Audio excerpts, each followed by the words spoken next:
I am the principal investigator of the research initiative that this seminar series is part of, Global Suburbanisms. This is actually the penultimate event in a series called Towards Suburbia, and that is mixed in with a large conference we had a couple of weeks ago now on, it's called After Suburbia. The seminar series concludes on November 29th with a talk by Leah Gilbert, who is a professor here at this faculty, and I invite you all to come back. But today we have Andre Ortega, and I'm very happy that we were able to commit him to give a talk in this series. He also gave a talk at the conference, and he is engaged by a number of other people here while he is at York University. Dr. Ortega is a visiting scholar at the City Institute and the Faculty of Environmental Studies, and I must say we're very, very lucky to have him because he received one very prestigious postdoctoral fellowship, the Urban Studies Foundation Fellowship, which brought him to York University. And I'm happy that he has been here since July, and he will be here for another couple of months to work on a book and on some of the material that he will be presenting on today. Andre received his PhD in geography from the University of Washington and is an assistant professor at the University of the Philippines, Diliman. He is an interdisciplinary geographer and critical demographer, something he pointed out when he gave a lecture in my class last week, that a lot of that interests him is linked to demography, which I actually think needs to be pointed out as an interesting subdiscipline in a way. And he has interests in urbanization, migration, GIS, counter mapping, spatial statistics, and socio-spatial theory. He will speak to us today about postcolonial suburbanisms, a view from Manila's fringe and beyond. Andre, it's my pleasure. Please join me in welcoming you. All right. Thank you very much, Roger, for introducing me. Thank you. Thank you for agreeing to be my mentor here at York University. And thank you, everyone, for coming. It is an honor to be here at York, to be in the midst of great urban scholars and students who are not just in the cutting edge of urban theory, but are also passionate about social justice. So it's really a pleasure to be here. Let me start by starting with a question, which was really the title of an article published by Laura Vaughan in 2009. I think this was, so the question is, do the suburbs exist? So I've been grappling with this question over the years as I try to come to grips with the material realities of suburbs and suburbanisms in the context of Manila. In one way or another, I had these previous discussions about what's going on the fringe of Manila. A former professor would say, "Oh, that's just suburbanization." But for me, it doesn't resonate to what's going on in suburban fringe. So this search for sort of thinking about suburbs and suburbanism sort of became a main topic and a main question I'm trying to grapple with in the past few years. So suburb, like a ghost, the term makes several apparitions in the Philippines, but it's never really used in everyday conversations. And yet we all know that, like other urban agglomerations, Manila's urban transformation is heavily hinged upon what's going on in the suburban fringe. But unlike what we envision as suburb or suburban, Manila's fringe are far from a homogeneous landscape of bungalows or well-trimmed lawns. Instead, it is, I would argue, and perhaps some of you would say, it's a rich tapestry of urban and rural spaces where colonial legacies on land and development manifest in the geographies of everyday life. So in this talk, I argue that interrogating suburbs and suburbanisms from the vantage point of Manila has both theoretical and political potentials, and this is what I am sort of trying to give with the 4 points that I will raise later. But like what I typically do, I position myself, I situate myself in my research. I particularly invoke Edward Said's call for a personal accounting before we critique the world. I actually grew up in the suburban fringe in a town in Rodriguez, Rizal, which is 30 kilometers northeast of Manila. So growing up, that's me, that boy in Chinese attire. And those are my great-grandparents and my school, my classmates, and then some spaces in Rodriguez, Rizal. So growing up, in one way or another, I've experienced this sort of collision of urban and rural life. And in this collision, this experience is tied to different emotional senses of loss, when, for example, a field has been converted to a gated subdivision, or when there's a new grocery that will be built in the main town center, or when there are farms that are being displaced. It is this sense of belongingness that has become the foundation of my interest in urbanization, which some of you are familiar. I invoke this Jose Rizal's invocation, which is, ang hindi marunong lumingon sa pinanggalingan ay hindi makakarating sa pinaroonan, which means this: he who does not know how to look back at where he came from will never get to his destination. It is this sense of rootedness where I grapple with the suburb as a term. The term still continues to conjure dominant Anglo-American imageries and conditions.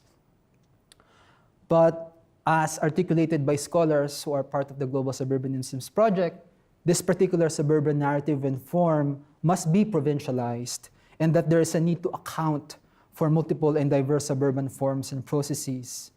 So in my search for suburb and suburbanisms in Manila, I engage with the term in 3 ways. One of which is a relational approach, wherein I use the suburb as a relational product between Metro Manila and the fringe and beyond. In this particular slide, you'll see you'll see a map of Metro Manila.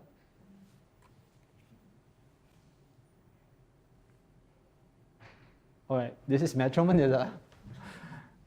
This is Manila, which is sort of the historical which is the capital of the Philippines, and this is the metropolis. And you'll see here that there's no state-designated suburb.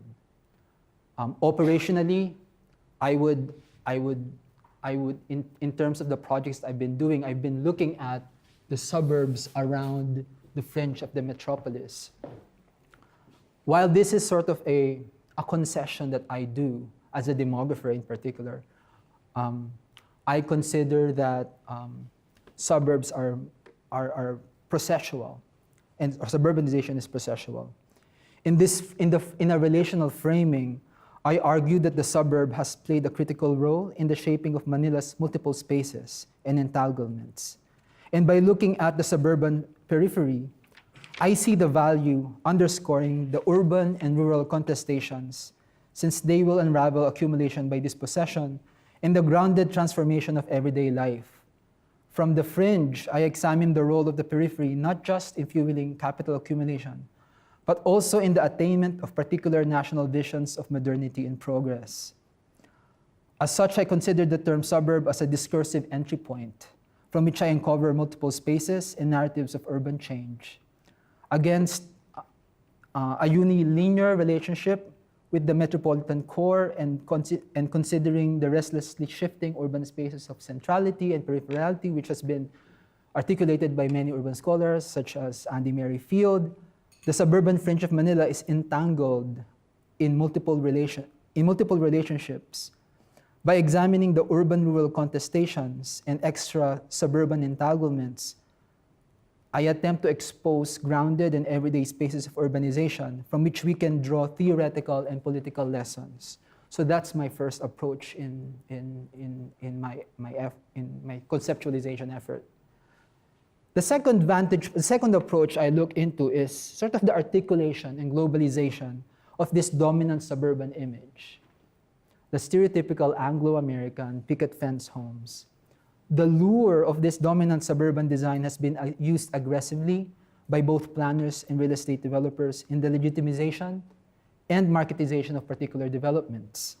Such projection of a suburban ideal can be linked to colonial promotion of idealized spaces, aesthetics, and notions of national progress. By looking at the spatialities of this dominant suburban image, I critique the ways in which interreferencing of certain cities and places have become discursive tools for urban accumulation. And the third approach is through praxis. In here, in my research, I'm motivated by my critical theory in sort of thinking seriously about social justice and mooring my theoretical and research activities in activities that would address issues surrounding displacements and issues faced by the marginalized populations in the process of suburban expansion. So Manila's suburban expansion is not new. A historical analysis of the production of suburban spaces in Manila shows the multiple narratives and imperatives behind expansion and development. Such narratives illustrate the critical importance of the urban fringe, not just in understanding Manila's growth, but also in reimagining national futures. So the very colonial inception of Spanish Manila in particular, this is the historical core of Manila, where the original historical city was built intramuros. It is this very colonial inception of intramuros, wherein the production of the fringe is tied into. But this production of the suburban fringe involves exclusionary processes wherein the non-white, mixed Asian and indigenous populations are walled off by the walls, while in the mountainous regions beyond Manila have become sanctuaries for wayward indigenous residents resisting colonization. Right, so that's a historical map of Intramuros. Oh. Wait.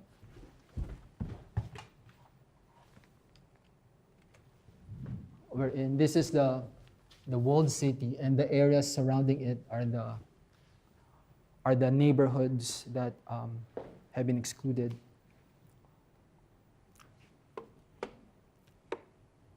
But true to its transitional nature, the suburb has moved far beyond the walls of Intramuros, shifting along the rhythms of statecraft and private development. With American colonization, the term suburb was introduced for planning purposes when housing projects were planned as part of the relocation of the Philippine capital to Quezon City, several kilometers east of Manila. In this sense, the suburbs of Manila served as an integral part of national formation, built around a sense of hope. Southeast of Manila, meanwhile, private estates of landed elite families were converted by family-owned development corporations into gated subdivision projects for the nation's elites, projects that channel exclusive golf club amenities or communities. Over time, as migrants from the provinces flock into Manila, a ballooning population and proliferation of slum communities have prompted calls for management and planning, which precipitated a World Bank-funded Marcos project, Metro Manila. So the formation of Metro Manila was built around the time of the administration of Ferdinand Marcos, when he received a substantial amount of money from World Bank, and Metro Manila was carved and administered by the Metropolitan Manila Commission. And the head was Imelda Marcos, the infamous Imelda Marcos. But such effort did not deter urban sprawl and growth, as population has spilled over the metropolitan boundaries into nearby towns, villages, and provincial cities. In short, The suburban fringe has been a volatile and shifting space of multiple boundary crossings of peripherality and centrality that is symptomatic of regimes of power, accumulation, and collective values. Now, in searching for the suburb in Manila, one will not find the word in everyday language, which I said earlier. The term mainly resides in technical reports of planning consultants or advertisements of real estate developers, such as Vermosa. On the ground, places are called based on a hierarchy of administrative terms, from poblacion to barrio and bayan to barangay. And to further complicate it, if we go to the towns in the suburban fringe, there seems, if in particular Santa Rosa, Laguna, there seems to be a town-scale suburban relationship that can be observed, wherein the centers of power in the plaza where the municipal hall or city hall is located is surrounded by barangays, which is not homogeneous, but in these barangays you'll find multiple spaces, from rice fields, new business districts, industrial sites, relocation sites, resorts, gated communities, and so many other spaces. So thus, in talking about suburbs in this part of the world entails multiple scalar vantage points, from the mega-regional to the municipal, from the transnational to the everyday. What seems to emerge is a restlessly shifting space of peripherality that resists taming efforts by state planning or market-oriented development. So,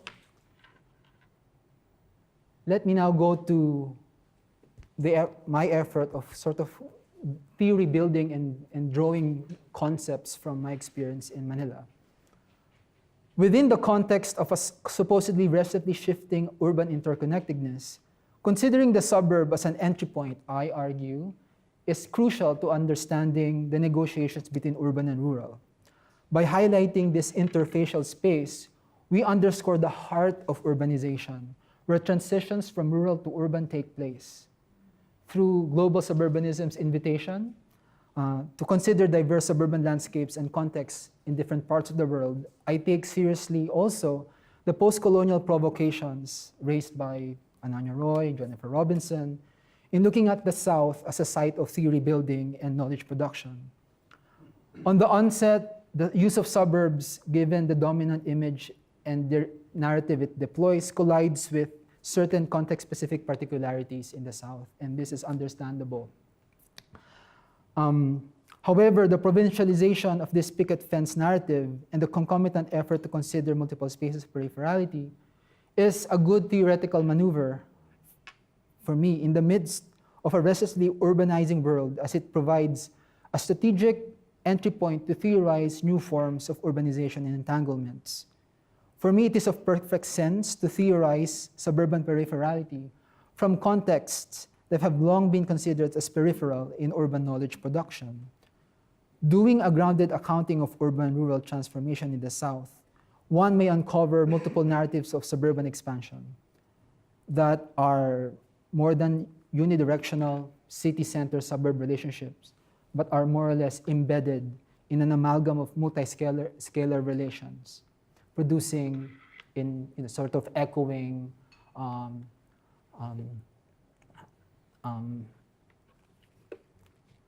echoing calls for a reloaded urban theory. So for considering a reloaded suburb in this sense, I shift to a generative mode of theorization. Drawing from my multiple research projects over the years, I offer 4 conceptual formulations that are provisional, that can account for, but at the same time are sort of, they account for the diverse spatialities and histories underlying Manila's suburban transformation. Much like proponents of Southern theory, I do not consider these concepts as models or mere place-specific descriptors that only describe the South. In a world of restless urban transformations, these concepts are emergent formations that speak to multiple spaces across contexts. From these, I frame suburban spaces as relationally constituted and situated beyond city-periphery relationships, with an expansive contextual resonance, not just in other Global South contexts, but also in the Global North. So the first concept I'm going to offer is transnational suburbia. Let me first sort of give you a background behind this. A key mode of suburban expansion over the decades in Manila are subdivision development projects, whose designs represent a particular cultural proclivity to Anglo-American suburban home aesthetic. But in the recent decades, a real estate boom involving the rise of master plan gated subdivision projects, most of which mimic foreign designs from American suburbia to hybrid Mediterranean aesthetics, has facilitated expansion and land use conversion of vast tracts of land in the fringe. But unlike developments in the past, these projects are mainly built on diasporic capital that is from remittance monies of overseas Filipinos who purchase these suburban homes. In fact, the current real estate boom in the Philippines is hinged, among other industries and economic relationships, which perhaps Kenneth Sperk would speak to. It's hinged on overseas Filipinos.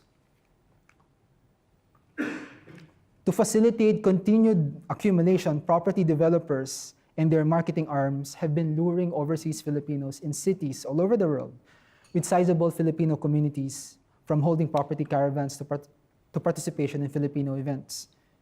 For example, this is a picture that I took last August during Toronto's Taste of Manila, considered to be the largest overseas Filipino gathering.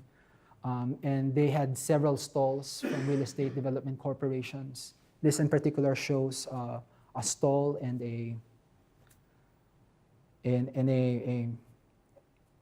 figure of the jeepney from Ayala Land, which is one of the largest development corporations in the Philippines.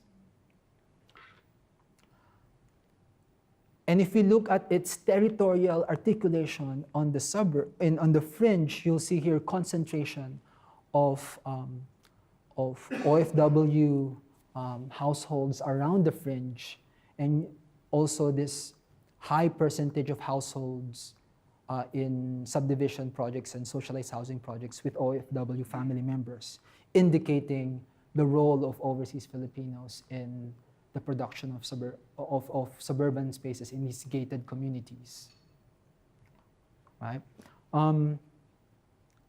But I'm also interested, aside from its territorial articulation, I'm also interested in the biopolitics and the emergence of certain subjectivities in transnational suburbia. In property advertisements, for example, the idealized Filipino suburbanite is represented as a deserving citizen who has worked hard to earn the ideal suburban home. Ideal Filipino suburbanisms are oftentimes portrayed through a heteronormative and middle-class lens, with a complete family leisurely navigating suburban life in and outside gated master plan communities. In this, the husband who goes to office, a housewife who takes care of the children, and a car-owning family who goes to church and village park on Sundays. And I have a bit of a video clip to show you of a real estate development advertisement. Your dream home, you want it to be nothing less than complete. Completely work-friendly.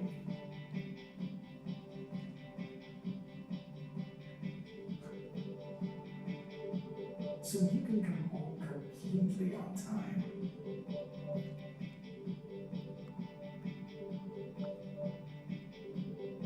Completely educational.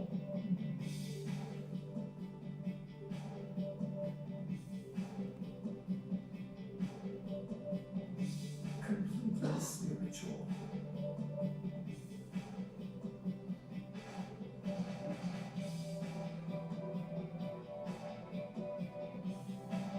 Completely intimate.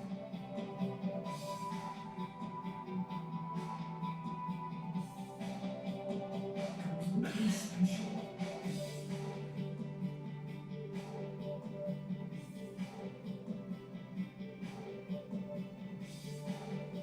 Completely relaxing. All right, that's enough. All right. You might end up buying a property there. But you'll see here the representation of the ideal suburbanite and the ideal suburbanisms in that particular project, which is Lancaster City, south in Cavite. All right. Okay.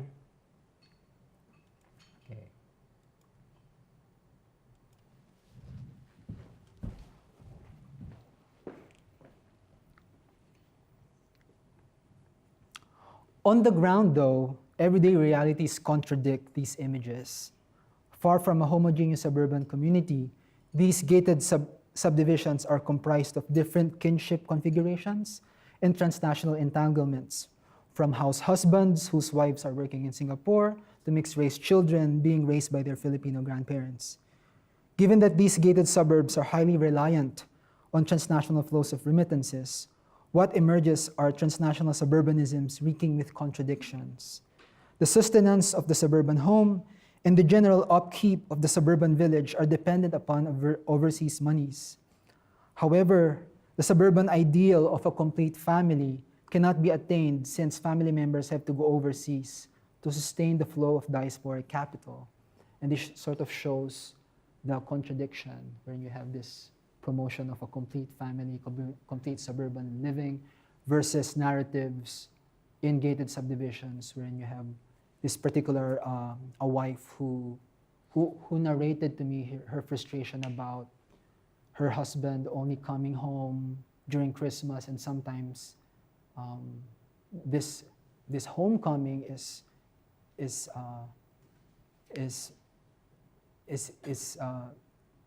affected by work in London, because sometimes his boss would call and they have to be near Starbucks or somewhere so that he could take in some instructions. Okay.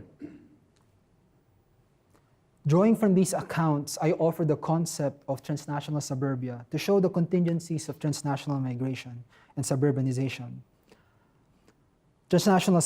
Unlike Anglo-American narratives, transnational suburbs are formed not as separation of work and life due to industrialization, but as the idealized fruits of transnational overseas labor.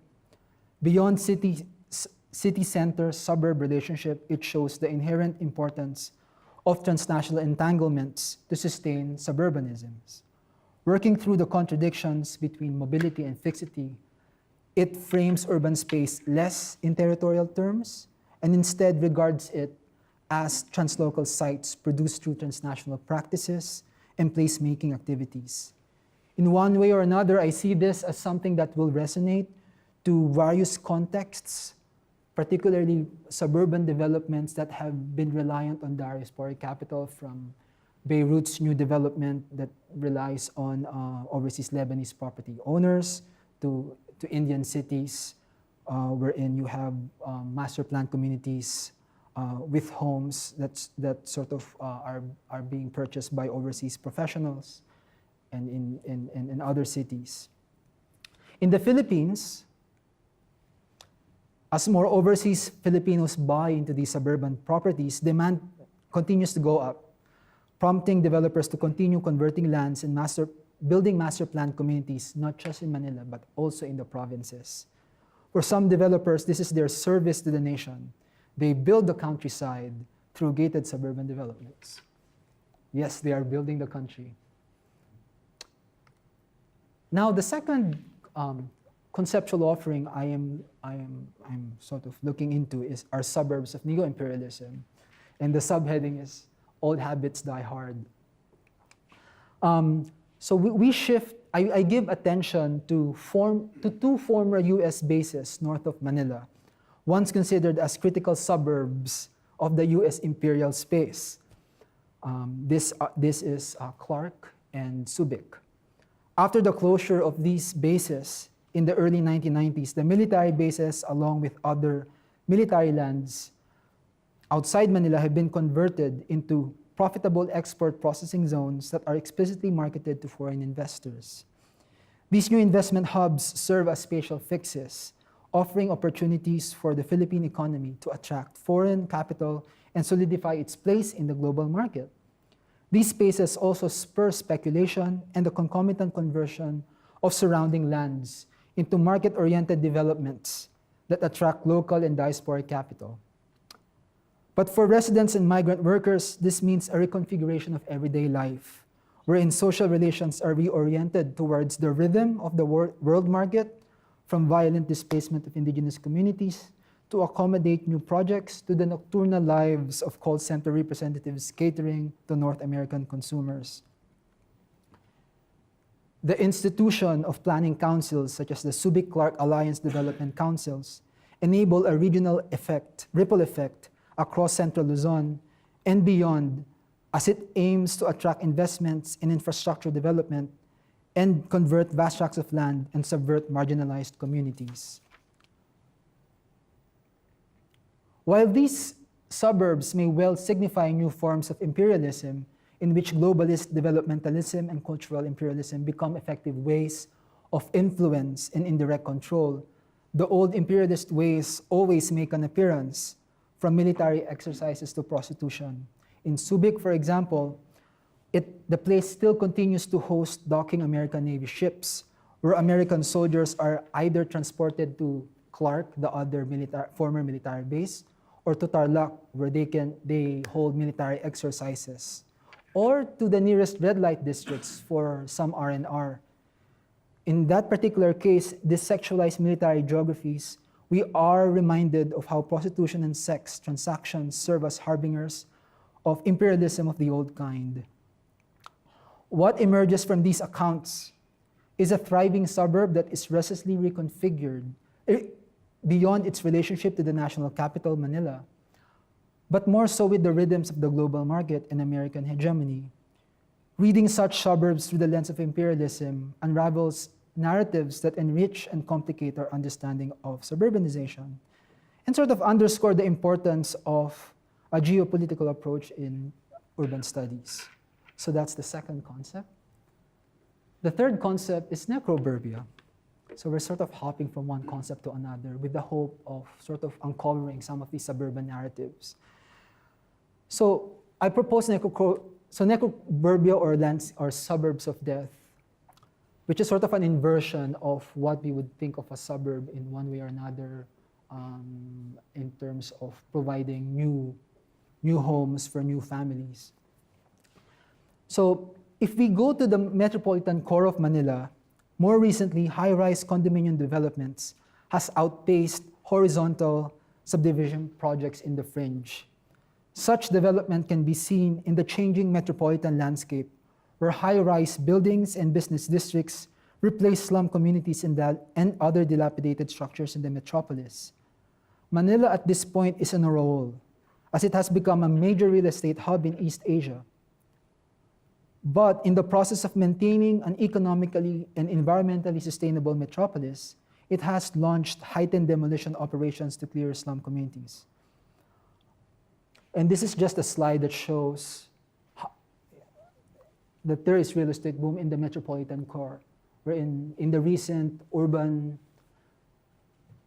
Land Institute survey of East Asian cities, Manila ranked third in terms of city investment prospects. And this is reflected by the numerous condominium developments and other real estate investments. Even Trump has his brand in one of his partner development corporations in Metro Manila. All right. In this sense, the suburb has a critical role in facilitating this, since it provides the much-needed site for relocation of evicted slum dwellers. What emerges is a dialectical relationship between the metropolis and the suburban relocation sites, a condition of accumulation by relocation, a form of exclusion to the suburban spaces of death. This cleansing of the metropolis and the expulsion of slum dwellers to socialized housing speaks to what Akil Membe's necropolitan pronouncement on who matters and who does not, and who is disposable and who is not. What these narratives describe is the emergence of a necropolitan regime inherent in the production of urban spaces in an era of intense accumulation. And this slide shows you the different subjectivities and projection, sort of the dialectics between the biopolitics and necropolitics of who are the idealized urban citizens versus those who are maligned and who are unwanted in the city, therefore have the right, or therefore can be evicted and thrown into necroburbia, which is that's the case of Casiglahan, which I will talk about later. Okay.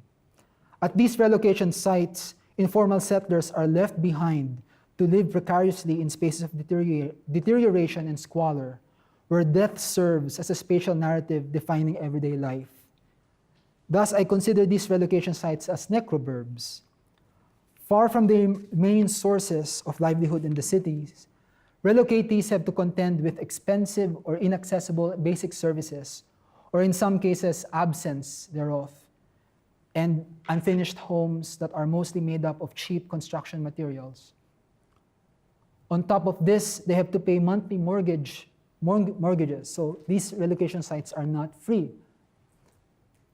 Death looms in these spaces with the concentration of crime, murder, and lately extrajudicial killings. And these are some of the narratives sort of shared by some of the conversations, some of the residents in Casiglahan, which is the relocation site I showed earlier, wherein they felt like they were thrown like animals by the government, and they were sort of fooled into taking these relocation sites because it was said to them that it was for free, but apparently it's not for free. And for them, this kind of, they feel that they are the unwanted suburbanites in one way or another.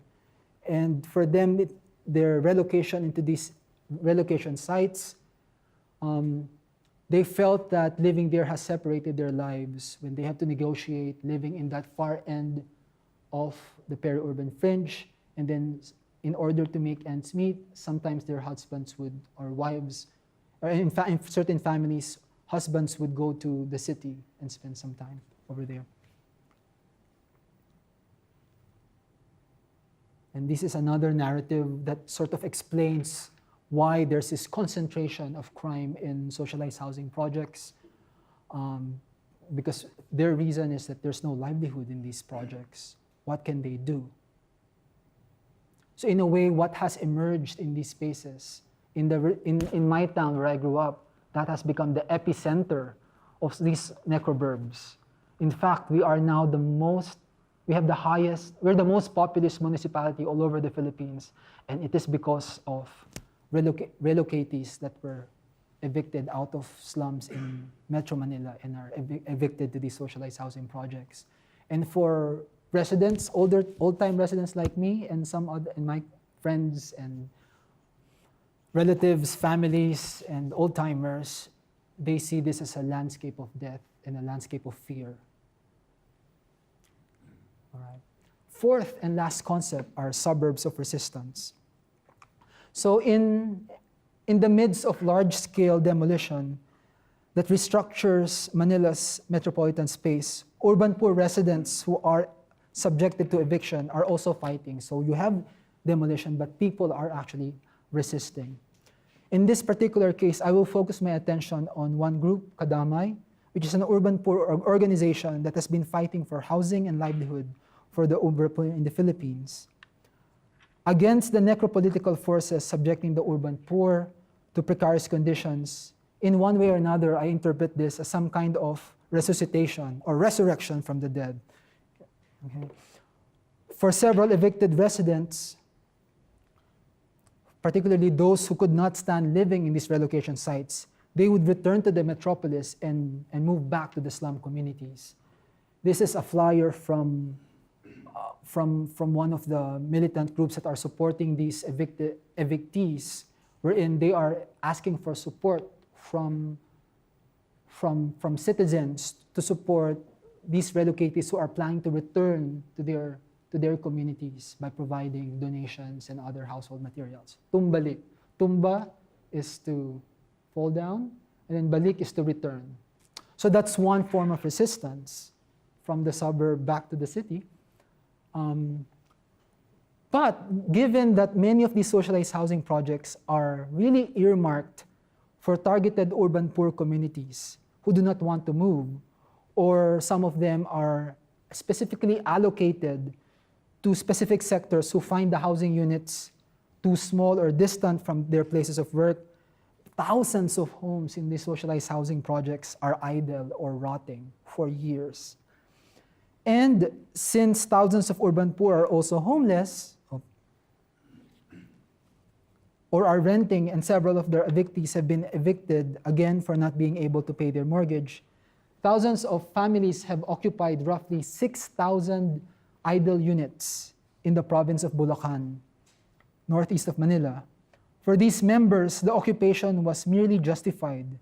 For them, the occupation of these relocation sites were their only hope to have homes of their own despite their substandard material. So, and this is a particular narrative shared by one of the residents, arguing that for them, the occupation of these 6,000 units is legitimate and moral because it's for the poor. So let me show you a brief video that shows this, that features this occupation.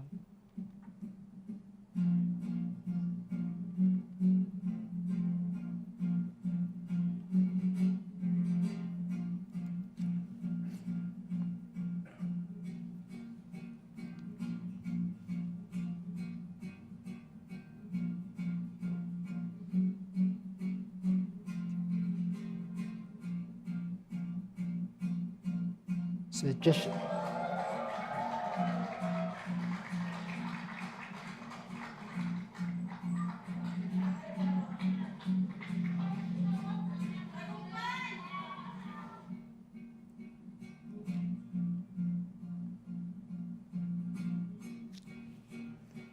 So 3 years, the houses have been vacant in this part of Bulacan. Ng mga kasamahan namin na manalita na magkaroon ng sariling pabahay. Kaya po napagdesisyonan na i-occupy ang Bukawi.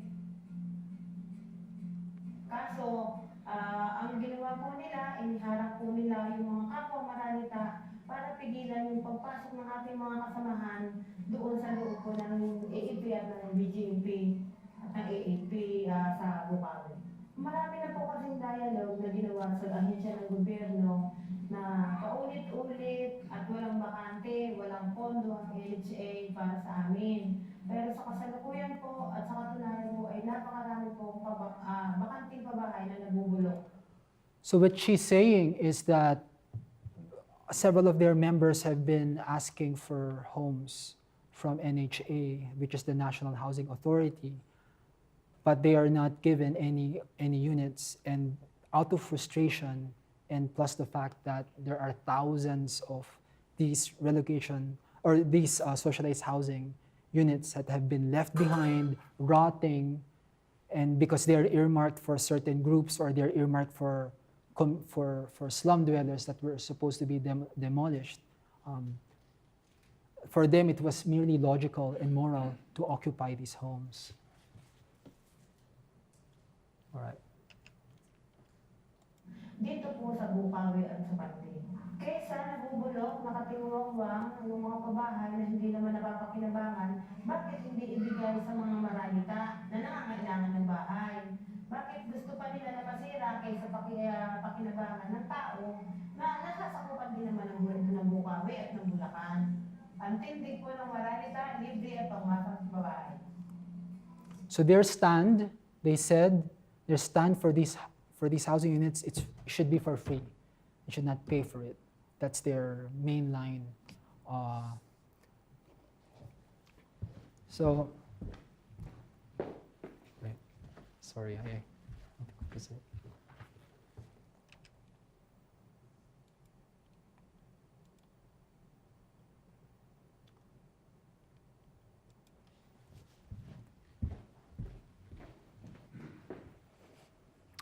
So for these occupiers, their movement was a huge victory, not just for them, but also for the urban poor, since it showed how collective resistance translates to actual change through occupation.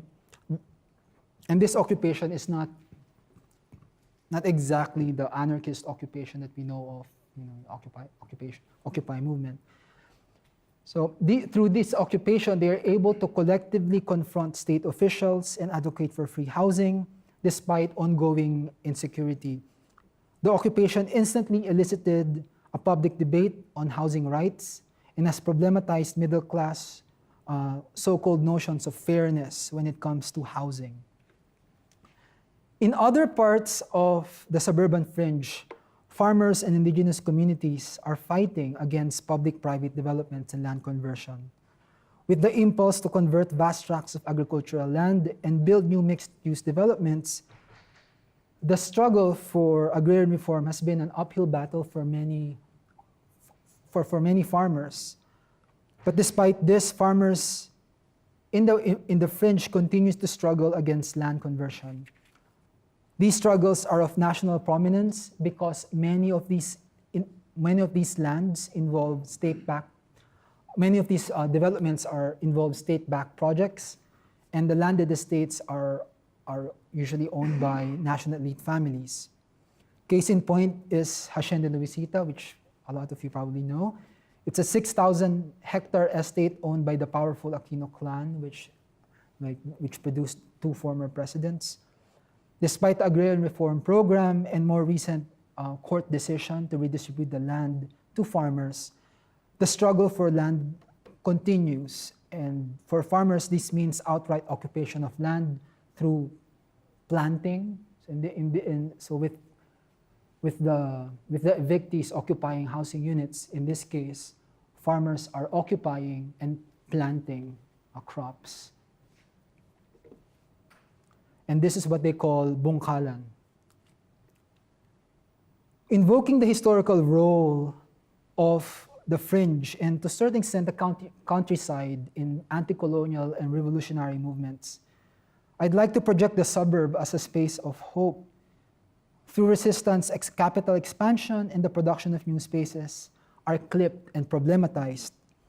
Resistance in the fringe, owing to its mixed urban and rural nature, enables the forging of ties of solidarity among multiple forms of struggles and contestation, carrying on struggles of displaced farmers, the fight for safety around dump sites involving informal laborers, or even environmental issues concerning pollution and deforestation. So it becomes this intersectional space from which people can practice ties of solidarity in the struggle for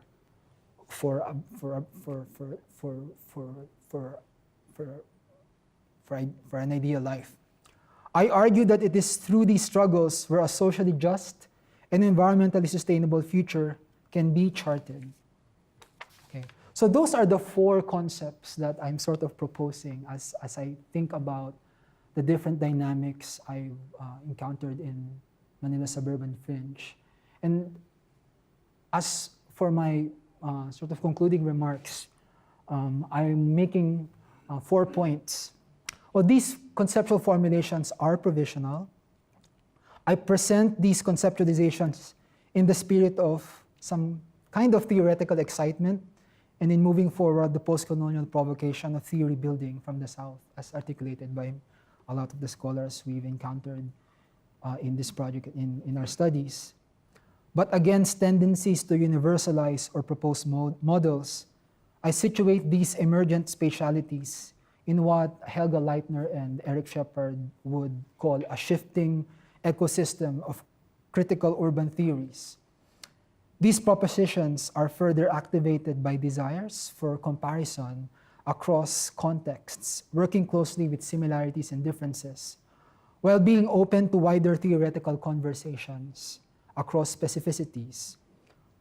While scholars like Ananya Roy would use an area-based or regional vector to articulate the relationality of places, I also see the potential of charting new geographies of theory that goes beyond regions and instead would perhaps connect struggles around colonialisms or connections around diaspora or rootedness to land and indigeneity that can perhaps become modes of urban comparison. And in one way or another, with this talk, I'm at a particular stage of my career where I'm sort of venturing into new ways of new projects. In particular, in thinking about transnational suburbanism, perhaps we can compare experiences of transnational mobilities of Vietnamese immigrants in Canada and the ways in which suburbanisms are transmitted and practiced in Toronto to Ho Chi Minh. Or I'm thinking of the relations of former military sites and their conversion, particularly US bases in Okinawa and in other sites that can be used to compare what's going on in the Philippines. And necroburbia in the age of death and accumulation. I think it's time to think of death as a potent force in the production of suburban spaces. And this resonates to a lot of us here also who are from the Philippines, when you have this culture of death shrouding Manila. So furthermore, theoretically, these propositions illustrate the multiple trajectories of mobilities that define suburban expansion in Manila. These fringe developments are deeply embedded in broader networks of mobilities, from expulsion of unwanted urban residents into necroburbia to the expansion of master plan gated suburban projects due to transnational mobilities of overseas Filipinos. What this asks us to do is a deeper and historical accounting of place, paying respect to the multiple subjectivities, histories, and relationalities that facilitate urban transformation. Lastly, as much as I sort of promote these concepts, this promise of theory in the suburb is also grounded upon the political, particularly with my desire in working around the emancipation of marginalized and dispossessed populations. In paying attention to contextual particularities and suburban transformation, I am motivated by these political possibilities of change and emancipatory potentials of urban scholarship, which over the years has also defined the kinds of things I've been doing under the radar with my main projects. And you have these under the radar projects that involves counter mapping, where I collaborated with several students and faculty members from the humanities in thinking about using performance as a mode of creative resistance and forging ties of solidarity with the displaced. There's another counter mapping project that we're sort of cooking right now, involving that landed estate I mentioned earlier, Hacienda Luisita, wherein we're doing a mixed methods approach of using GIS, digitizing tax blueprints of all the properties that comprise Hacienda Luisita. That's 200 plus blueprints, wherein we will digitize them and then do ethnography and ground truthing to identify areas that have become sites of displacement, areas that have been converted illegally, and some other processes, with the hope of using counter-mapping as a mode of intervention to expose land grabbing in various parts of the Philippines. So with that slide, I'd like to thank you all for coming and for listening to my presentation. Thank you. Thank you, Andre. That was wonderful. We do have about half an hour if people have questions or comments. And if you could quickly introduce yourself as you speak. And so Abedin is first. Okay, I'll hand it over to Philip. Thank you, Andre. It's fascinating. I just like the way you talk about the issues, first through narrative of utopia, and then move on to dystopia, and then stories of resistances came in. And I also like the way you use, say, this whole idea of counter mapping. There's a lot of map, there's a lot of geography, there's a lot of comparison as well, right? In order to come up with this kind of narrative, you really have to get a sense of which part of the story would allow you to tell about utopia, which part of the geography would allow you to talk about dystopia, right? The social housing and the collapse of infrastructure. And then which part of the geography would allow you to talk about resistances. So I find that whole connection fascinating. In a way, it has a lot to do with how you compare different places. And of course, not to mention, the overseas Filipino, right? Living outside Philippines, they also have their own comparison as well between, say, the Philippines and say, the US. And then I remember when I came in, you have this quotation from Jorge Rizal. Yes. And it makes me wonder about, how you might consider, say, Jorge Rizal has this whole novel, which Ben Anderson used to talk about what is then called spectra of comparison. How he went to Europe and then he started to return to Manila and then he realized how uneven these two places have been because of colonial structure. And that somehow generated the whole political consciousness in his mind. So when you talk about theoretical contribution, I'm just wondering how much of this, Jorge Rizal's own writing, right, the idea of comparison would allow you to address a sort of issues that you want to address in terms of counter mapping, in terms of how do you write something that would allow intervention, to be part of the story. Yeah, thank you. Should I answer now? Yeah, all right.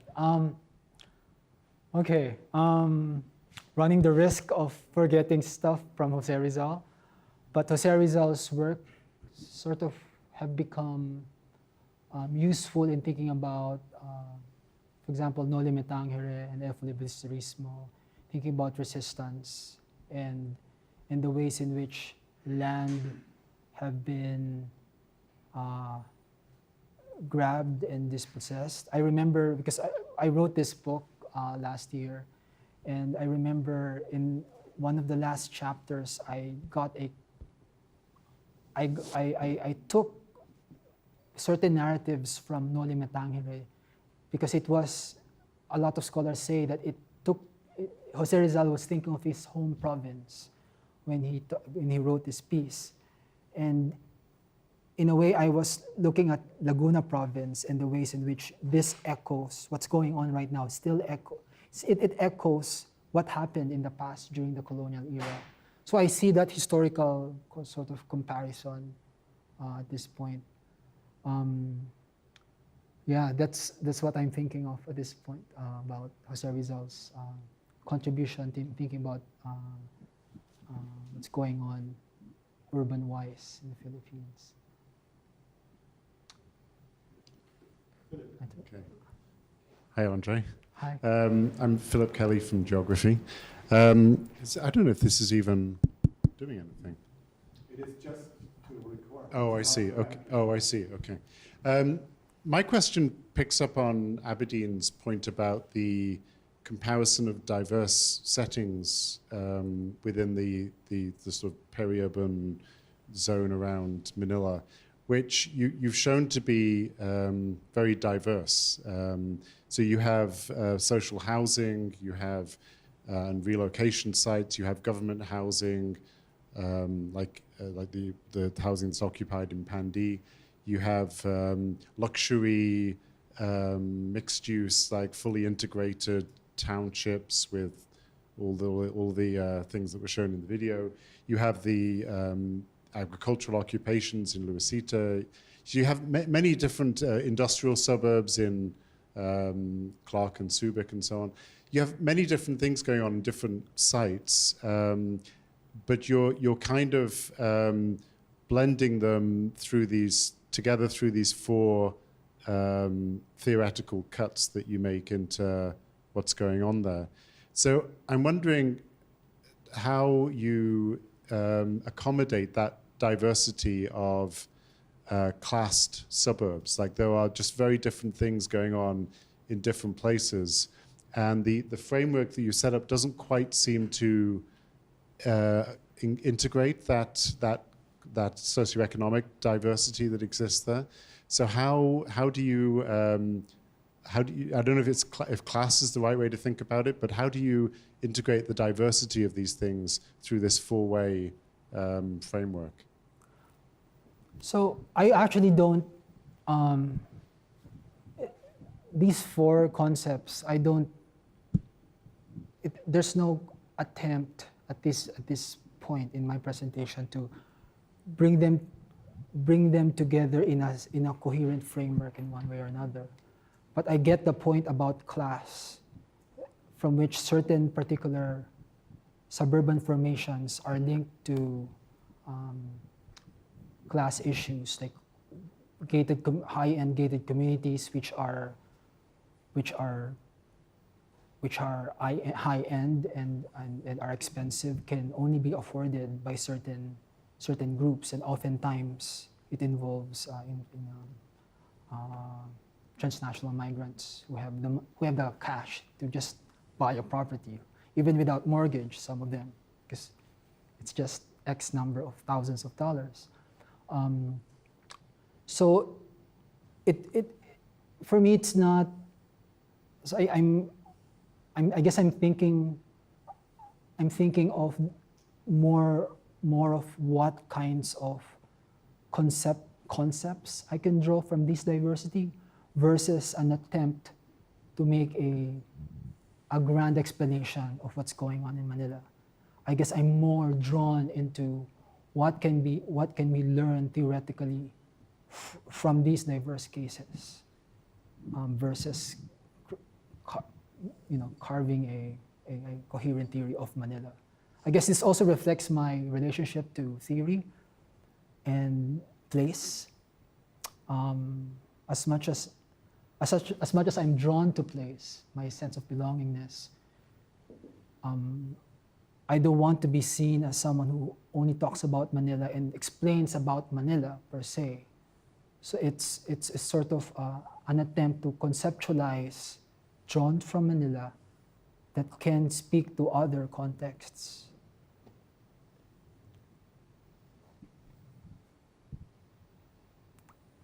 Kenneth. Thank you, Andre. That was very fascinating. There's some very original thinking going on here, and it's.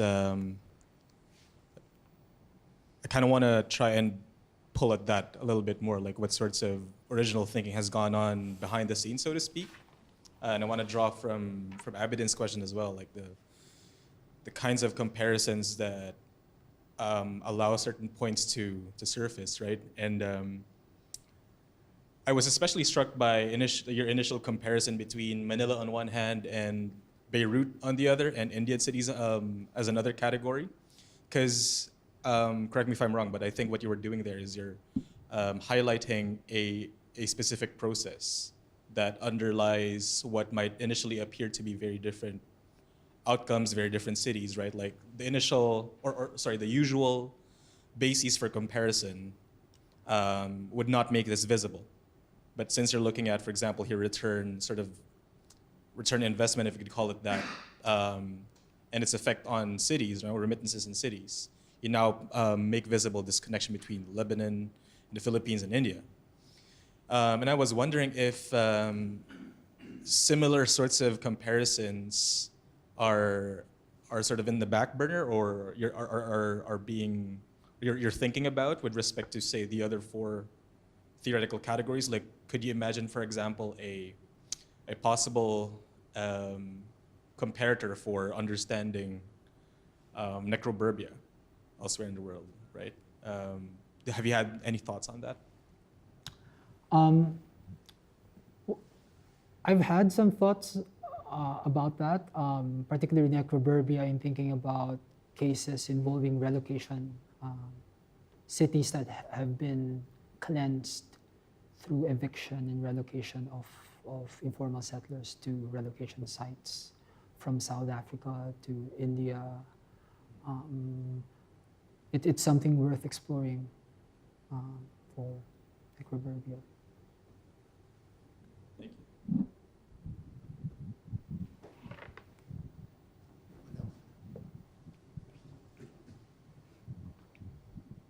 Thank you. I wasn't really going to talk, but I was drawn. My name is Nell Kolomamoya, and I'm doing my PhD also in geography. I was drawn by some of what I've been reflecting on in terms of religious kind of legacies that, you know, the Philippines has been really been a part of the Philippines for a long time, which I kind of didn't see in your presentation, and I'm just wondering why that is, when there's a very kind of straightforward relationship between certain Catholic movement that I have worked in the past, the whole Gawad Kalinga kind of thing, which still, yeah, I think, even if that has become less religious in its ways, there's a lot of offshoots from still religious groups like Couples for Christ, et cetera, et cetera. I mean, I don't need to go into that, but I thought you were doing some work on that, and I didn't see it reflected. That's all. You're outing me. No. No, I didn't mean no, to. Just kidding.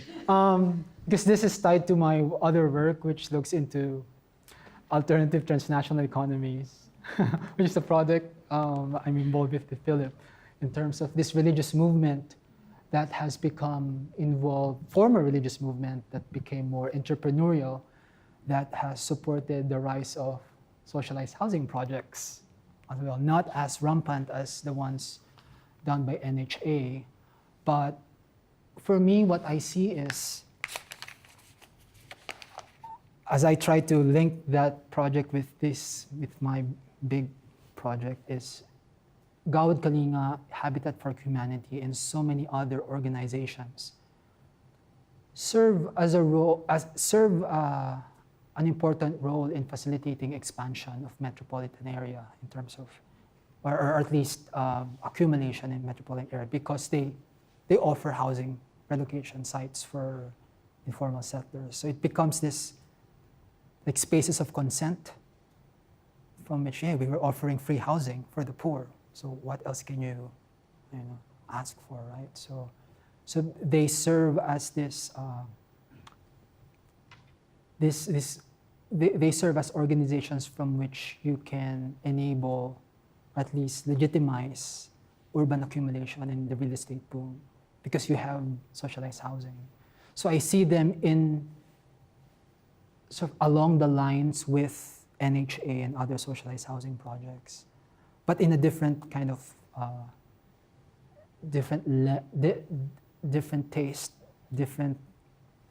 It's more religious, some others are more entrepreneurial, or some are more philanthropic.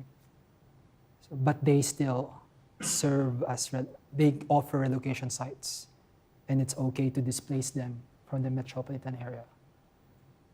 Yes, Nell? I just think that,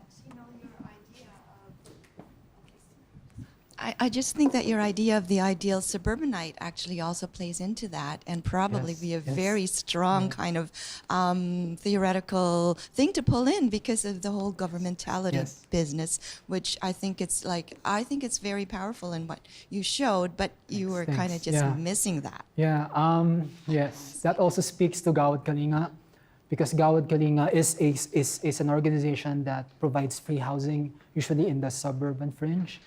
And it's so Foucauldian in one way or another, because they put up all these like deeds of restrictions and other rules from which these relocatees have to abide to.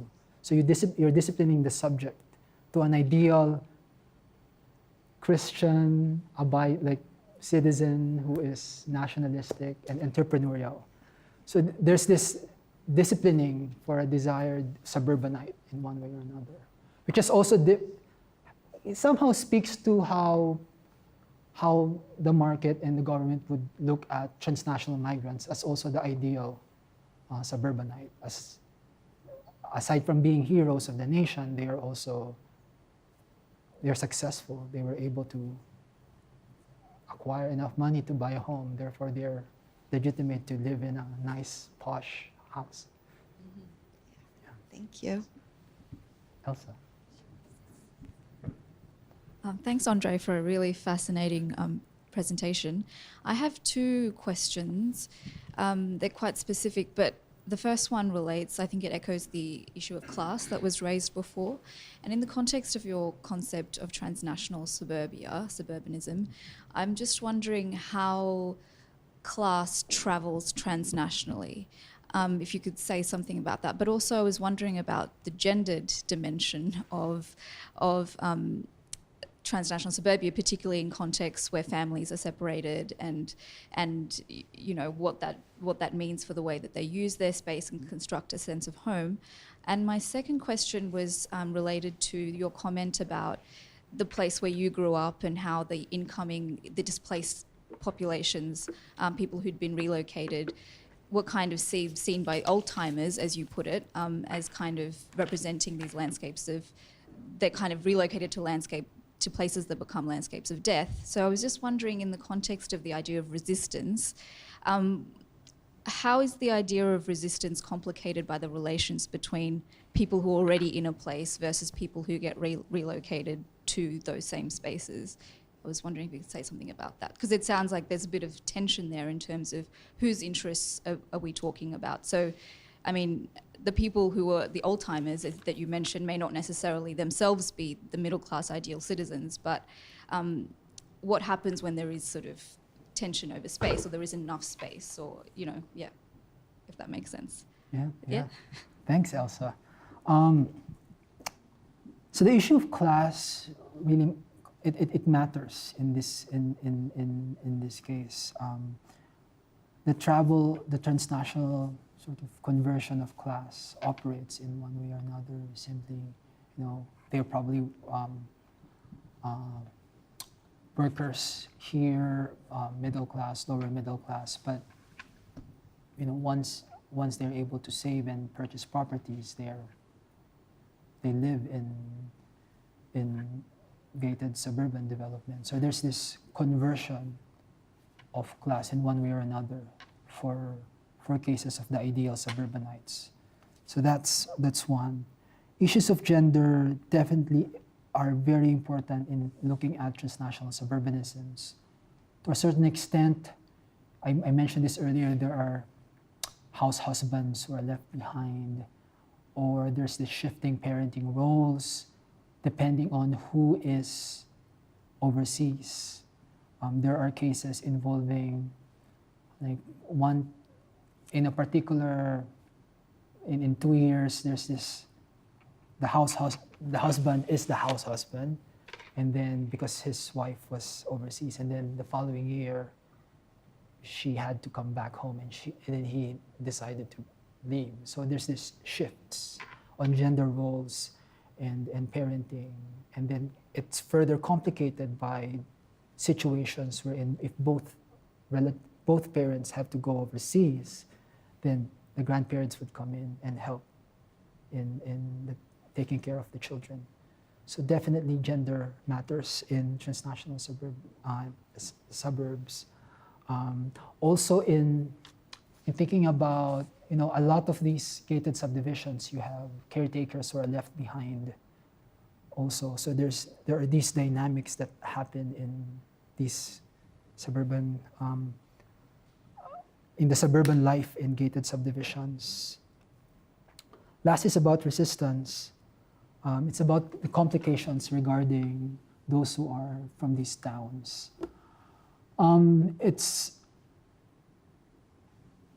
Resistance is complicated in relation to, I would say, class, in a sense that you do have allies in these towns, particularly those who have been long time informal settlers or farmers who are being displaced.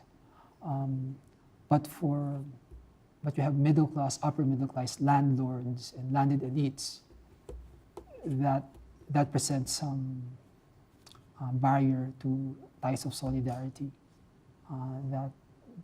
that need to be addressed if we are trying to come up with solidified force. Thanks.